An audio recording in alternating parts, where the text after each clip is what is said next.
abandonner la mer pour la ville.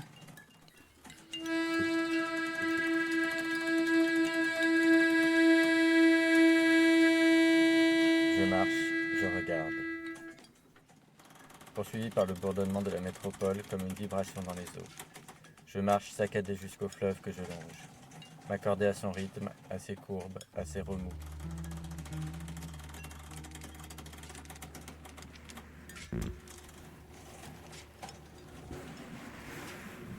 Ça dépend comment, on la rime au port de justesse. Franchir la ligne, passer de l'autre côté.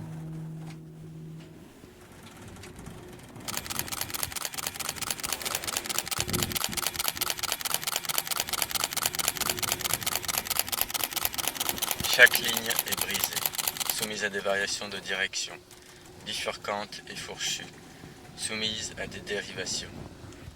Les objets visibles, les énoncés formulables, les formes en exercice, les sujets en position sont comme des vecteurs ou des tenseurs.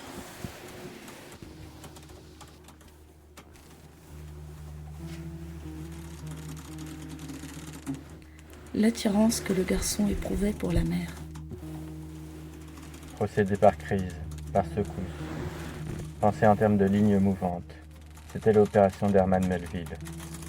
Et il y avait des lignes de pêche, des lignes de plongée dangereuses, même mortelles. Il y a des lignes de sédimentation, mais aussi des lignes de fissures, de fractures. Démêler les lignes.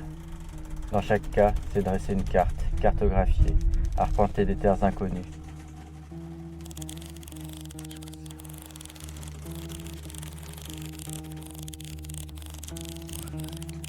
Au réveil, il n'y avait personne.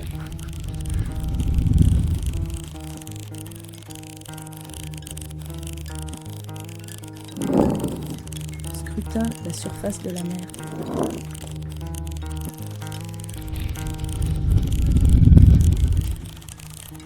En train de fixer les vagues.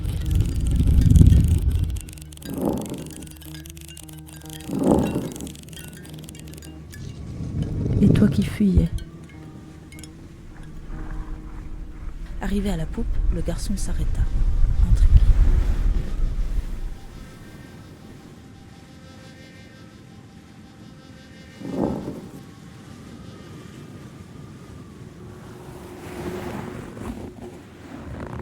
Cette créature hostile qui l'attendait jour et nuit.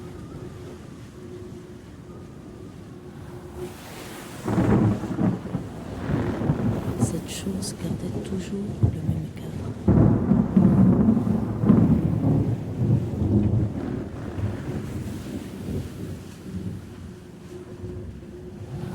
L'apercevant finalement à la poupe debout en train de fixer les vagues.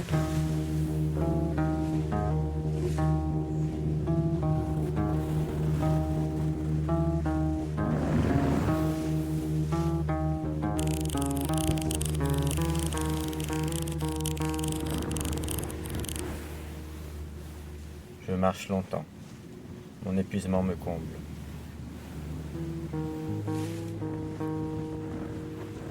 Mon regard se brouille et je crois voir.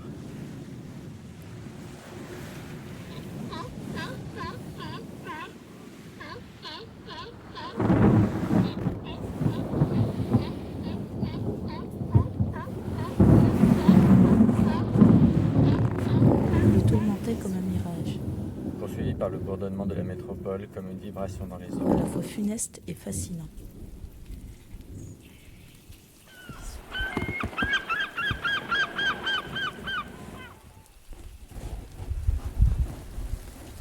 Je vois marcher près de moi une troupe d'enfants sans repère, qui se sont trouvés en jouant, et des vieillards, les pieds dans l'eau, échappés de la maison de retraite.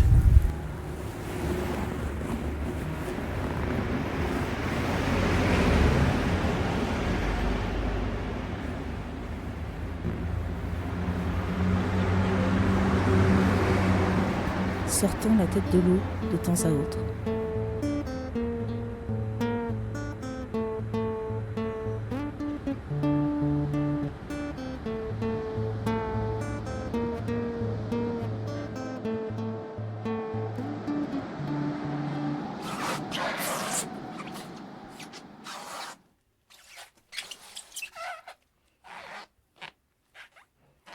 Il y avait un je ne sais quoi d'indéfinissable qui fascinait intensément l'enfant.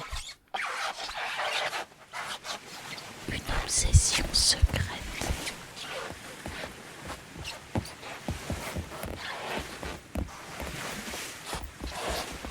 Profondément troublé.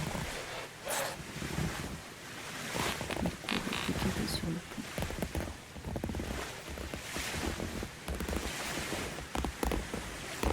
Courir à l'extrémité de la jetée.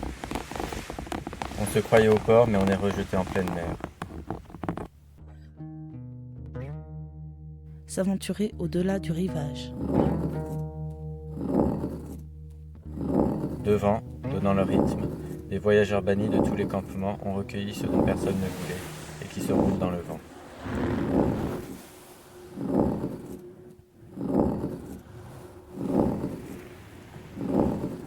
D'anciens soldats devenus fous soutiennent des mourants qui ne voulaient pas finir à l'hôpital. Et tant de déracinés surgissent de la cité, parce qu'ils ne supportent plus qu'on les soulage. Je marche, comme eux. Je sombre sous un arbre. Je m'endors.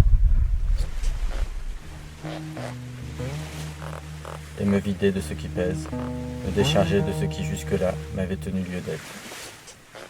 La force de s'en détacher.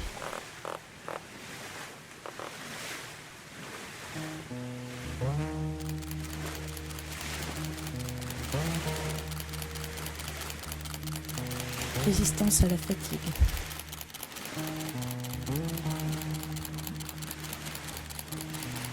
Obstination inexorable.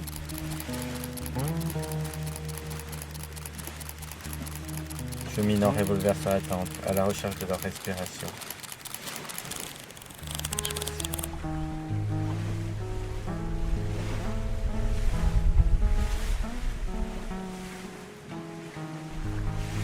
Au réveil, il n'y avait personne.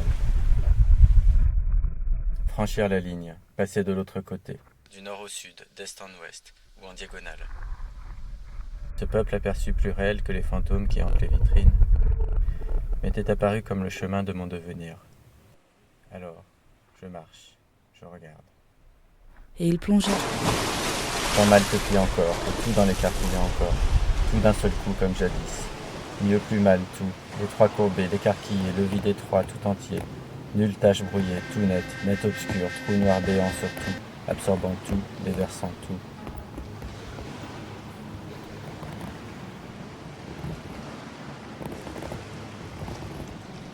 Cap au pire. L'eau, telle qu'une peau.